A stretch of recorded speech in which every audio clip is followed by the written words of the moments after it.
Like what? A lot of mental issues, but we can't go into that. And He has mental issues. we saw a little trust breathe on him a little bit, and Mike D'Antoni didn't want to jeopardize the team, so we said he has to go. Donnie he did a great favor for him to bring him to New York. He wanted to go to New York to see the lights, the sights. You know, we took him to Six Flags. We took him to all around New York, and he didn't like it, so he said he had to go. So this is Corey Brewer's fault. Yes. On a team that is not very great defensively, why would you cut a good defensive player? I'm sorry, you haven't seen what Donnie has done. He has made Anthony Carter into the Dwayne Wade stopper, okay? Anthony Carter. That's what we have, okay? We don't need Corey Brewer, okay? We don't. So who is Derek Brown? Why did they? Derek Brown is a legitimate child of one of the VPs of New York Knicks, but I can't explain that even more. But Derek Brown, came from Xavier. He's a great kid, So his father wanted him to, have him closer, so he brought him to the Knicks. So you think that was him having him on the roster is better for the Knicks than having Corey Brewer? A known wing that can play good defense? We don't want him, okay? We just didn't want him. He wasn't enjoying it here. He was having mental problems. That's the most I can tell you. We have Jared Jeffries. That's a good thing, I presume. I guess. I just don't see why you would cut a guy without giving him a chance to play. I mean, come on. We gave him a chance to play. He didn't play. He went to practice late. He was hanging out with his buddies. I never heard those reports. Huh? I never heard those reports. Well, those reports are not in your system. They're in mine. Not ESPN. This is what Worldwide Agency knows.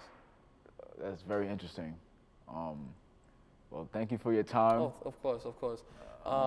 Next time y'all come, you're going to put the money and transfer the money, right? For me. I have no idea what you're talking about, sir. For me to come here, you have to pay me, right? That was never agreed upon. Yeah, we have limited funds, sir. I'm sorry. Maybe next time. Can't deal with this, college students. This is Agent. Thanks for coming by. Please stay tuned for Hey everybody, welcome back to Madhouse. Segment called Tell 'em Why You're Mad. I'm gonna get right into it, man. Get right into it. Stop wasting time. All right, the NFL CBA, I could go on for days about that, but the specific sticking point for me that makes me very angry is the 18-game schedule that the owners want. Y'all already make enough money during the season. Y'all make $9 billion a year. That's not enough money, and you want to add 2 more games, and you're so-called worried about the players' safety and concussions, but you want to add 2 more games when at the end of the season people are already limping into the playoffs, you already have teams missing key players. You want to add 2 more games just to make more money and take off 2 preseason games, and you already make too much money with the preseason games.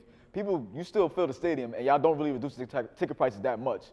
Y'all really need 2 more games? Like, how greedy can y'all be? Y'all have other business ventures. Y'all are rich. Why do you need more money? You don't care about player safety. You're lying. You just want more money. Just these suits who want more money. It just makes no sense to me. You get out on the field, play 2 more games. You try to say 2 more games isn't that much more, but for a football player getting hit every day and for a playoff run, that can be very hurtful for a team. And these owners, man, I don't know, man. Owners. So I can go now? Go ahead, man. I don't even want to talk. I don't talk about it anymore. All right, let me tell you guys why I'm mad. Okay, there's a certain person in the media world. His name is Charlie Sheen. While everybody, oh my God, what happened to Charlie Sheen? He's having a meltdown. Winning. Well, I'm not talking about that meltdown, not the Warlock. I'm not gonna talk about that meltdown. I'm talking about the meltdown that's in South Beach. This might be repetitive of last week, but I'm not gonna speak to one person. I'm just gonna talk about a whole team in general. It's called Miami Heat. What's with you guys? You have 3 games back-to-back with contenders, and then LeBron takes the last shot, and guess what? Y'all don't win. How do you blow a 24-point lead? How do you blow a 20-point lead the week before that? I don't know. I guess you're 3 superstars. I mean, you're 2. Actually, basically, Charlie Sheen and Miami Heat have something in common. They both are 2.5 men. Because that's why I'm referring to Bosh as half a man, because he was doing nothing against last night. First of all, and you're supposed to be sportsmanship. Oh, Dwayne Wade, he's such a sportsmanship. LeBron James. When you go to the press conference and you say 2 words, LeBron, that's really great. At least Dwayne was speaking for you. How can a man speak for you, but he can't take the last shot in the game because you always want to have it? Now you want to see why I'm mad? That's why everybody else that likes Miami Heat, which I call tourists, people who like you, tourist fans, that like you just for 1 year or so, that's all they're going to like you, and that's all that's going to happen. So, sorry, Miami Heat. You're just not going to win. I don't like you guys at all. Just letting you know, Dwayne. or any Miami Heat fan out there. I don't like you. I just don't. I'm mad. I felt the anger. The raw like I've spoken. That Charlie was- Sheen. That was a very winning rant. Thank you. Win. Stay tuned to The Madhouse. Tiger's blood is in me. Adonis DNA. Stay tuned to Madhouse. We're going to wrap the show up. Everybody, welcome back to Madhouse. I hope you've been enjoying the show. Just want to tell you some things that are upcoming this week.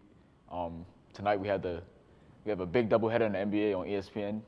We have the Bulls and Magic, two playoff contenders. The Magic just coming fresh off a win off the Heat, trying to prove that they are a legitimate title contender, as many people have doubted them during the season. And after that, you have the Heat and Spurs. The Heat are now 1-7 against the top 5 teams in the NBA, and they haven't played the Spurs yet, and they just lost to Orlando, so we'll see if they can get a win there. A lot of people think they can't deliver against the top teams in the NBA, and they haven't been able to. They've been blowing a lot of fourth quarter leads.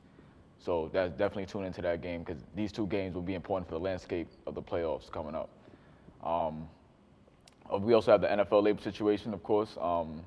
There was a deadline, which is encouraging to many fans, a deadline extension, for next Friday at 5 p.m. So hopefully they can get a deal done before then. And hopefully the players won't have to decertify and sue the NFL and just make it into a big mess.